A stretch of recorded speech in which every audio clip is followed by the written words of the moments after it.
Drama serial जुड़वा की आने वाले एक साथ में दिखाया जाएगा कि रक्षी को अब रियलाइज़ हो चुका है कि उसने कितना गलत फैसला किया मुनव्वर से शादी करने का। और मुनव्वर तो सब कुछ छोड़ छाड़ के जॉब भी ख़त्म करके अब बैठ गया है मेरे टुकड़ों पर पलने के लिए। और फिर वो अपने दिल में मुनसिफ तो हो जाती है कि मैंने खुद उसे लालच दिया था, इसी वजह से वो ये सब कुछ कर रहा है। और फिर दूसरी जानिब जब वो अपनी माँ को बताती है कि अब मुनव्वर जॉब भी छोड़कर बैठ गया है और अब वो क्या करेगा, हम कहाँ से खाएंगे, तो उसकी माँ लड़ने के लिए पहुंच जाती है। और जब वो मुनव्वर से की माँ से बात करती हैं कि आपका बेटा ऐसे कैसे कर सकता है और अब वो मेरी बेटी को कैसे खिलाएगा, तो उसकी माँ जो कि मुनव्वर से पहले ही तंग है वो कहती है कि अगर मुनव्वर घर आया तो मैं तुम्हारी बात करवा दूंगी, तुम खुद ही उससे पूछ लेना कि वो तुम्हारी बेटी की कैसे करेगा या क्या करेगा।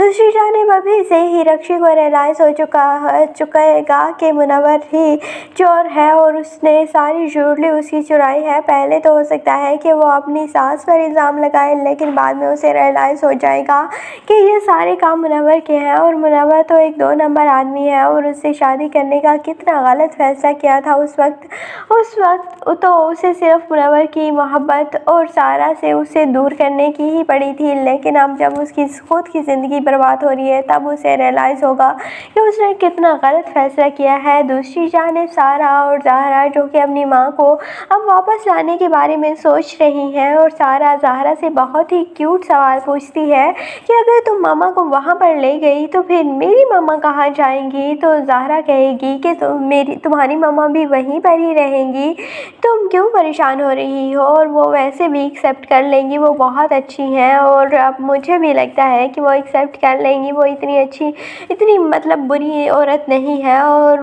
वैसे भी उसे पता है कि किन हालातों में उसकी माँ ने उसका घर छोड़ा था अपने शौहर का, और वो अपने शौहर के साथ बहुत लॉयल है। और वैसे भी उसे फूफो की सारी हकीकत का भी अंदाज़ा है, इसीलिए वो ज़्यादा कोई साजिशें नहीं करेगी। लेकिन बाप का रवैया बहुत ही बुरा होगा पहले अपनी बीवी के साथ, लेकिन आहिस्ता आहिस्ता ज़हरा उन्हें अपनी बातों से कन्विंस कर लेगी कि ऐसे कहाँ होता है कि आपकी बीवी ने खुदकुशी कर ली और आपने उनकी कब्र तक जाना गवारा नहीं किया। और ऐसा क्या हुआ होगा कि वो औरत जो सब कुछ छोड़ छाड़ के अपना तुम्हारे आपके पीछे आई थी, तो अब वो आपको बिना बताए ही आप कैसे जा सकती थी। तो आप खुद सोचें कि ये सब कुछ किया धरा किसका है। और आखिर में नज़ला फूफो पर ही गिरेगा और गिरना भी चाहिए, और फूफो की हकीकत सबके सामने आ जाएगी और फिर फूफो इस घर से तो जाएगी ही जाएगी। और दूसरी जानिब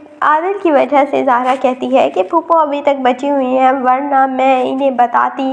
और वैसे भी सारा तो आदिल के पीछे है, ज़हरा भी आदिल के पीछे है, और सारा चाहती है कि ज़हरा आदिल से दूर रहे। और दूसरी जानिब सरमद ज़हरा के पीछे है, लेकिन सरमद जिस तरह से अब देख रहा है कि ज़हरा अब आदिल में इन्वॉल्व हो चुकी है, तो मुझे लगता है कि वो एक इमोशनली फ़ैसला लेगा सारा से शादी करने का। और हो सकता है कि सारा और सरमद की मंगनी वगैरह या शादी भी हो जाए, लेकिन बाद में जब ज़हरा को पता चलेगा तो ज़हरा इनके साथ दुश्मनी करने लगेगी। ज़हरा के करैक्टर की मुझे बिल्कुल समझ नहीं आ रही कि वो आखिर चाहती क्या है। आपको ये ड्रामा जुड़वा कैसे लगता है, कमेंट सेक्शन में अपनी कीमती राय का ज़रूर इज़हार कीजिएगा। और अगर वीडियो अच्छी लगी तो वीडियो को लाइक और चैनल को ज़रूर सब्सक्राइब कर दीजिएगा।